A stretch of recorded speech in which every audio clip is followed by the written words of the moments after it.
Thank you for tuning into TTV. I'm your host, Toya, and today is Financial Friday. All right, yeah, I'm being a little silly, but it's okay. So the topic for today is, what does financial freedom look like for you?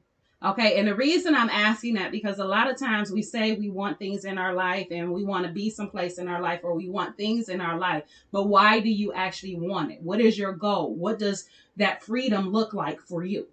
Now, some of us may say freedom to me looks like mansions and fancy cars and, lots of money in the bank. Okay, if that's how you feel, then that's fine. That's what it looks like for you.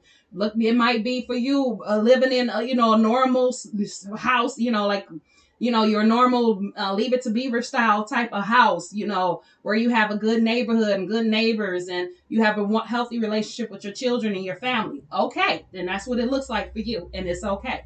Maybe what you want is just more love in your life. Maybe that love comes in the form of better relationships with your children, or better relationships with your parents, or better relationship with those around you. Or maybe it's that you calling love and you want somebody that you can share your life with, or bring, you want better friends in your life or something like that. If that's what it is, that's fine. But what we need to do, or the first step to figuring out what that freedom looks like for you is to figure out why you want that. So give you an example. If I say that I want to be a millionaire and I want these mansions and I want all these fancy cars and clothes and things, why do I want that?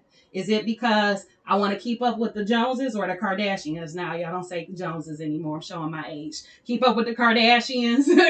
Or are you trying to, is it making you feel successful? Is it the accolades that you're after? Or is it because that will make you feel secure? Okay. Why do you feel that way? Because once you figure out why you want these things, what's the true emotion behind it? Because a lot of times what you want is really the emotion behind it that you're looking for. You're not looking for the money. You're not looking for love. You're looking for what that will bring to you. Okay. So if I want more love in my life and I'm asking for that, then what I truly am looking for is that better relationship with my children, or that better relationship with my parents, or to start a new relationship with someone else, or maybe better friends. That's what I'm looking for. That security, that feeling of love from others that I can trust and communicate with. That's probably really what it is you're really after. Just like with the money issue, like I said, it might be the security of it. It might just be the comforts of it. It might just be that you just really want to be surrounded by other people. If you want that smaller house in a good neighborhood, you might just want to be surrounded by other people who, are like-minded. So whatever it is that you're after, whatever it is you want, it's the really first step to it is really breaking down, why do you want this? Like, what would that bring to you? What does that mean to you? And then once you figure out what that means to you and what that will bring to you, then you can move on to the next step, which is the creating the goals and the plans to try to get there. And then when you go to meditate, you can actually visualize what it is that you want. So when somebody says, what does freedom look like for you? You can say, oh, this is exactly what it looks like, X, Y, and Z, because I need X, Y, and Z. Okay. So then you can break it down. You'll be able to meditate on it a lot easier, and you can visualize it, and then start manifesting and creating that life that you really want. And you might be surprised by this. A lot of times, like I said, we say we want money. We want to be financially free. But why do you want to be financially free? What does that mean to you? What would that do for you? What does that look like? How would you feel behind that?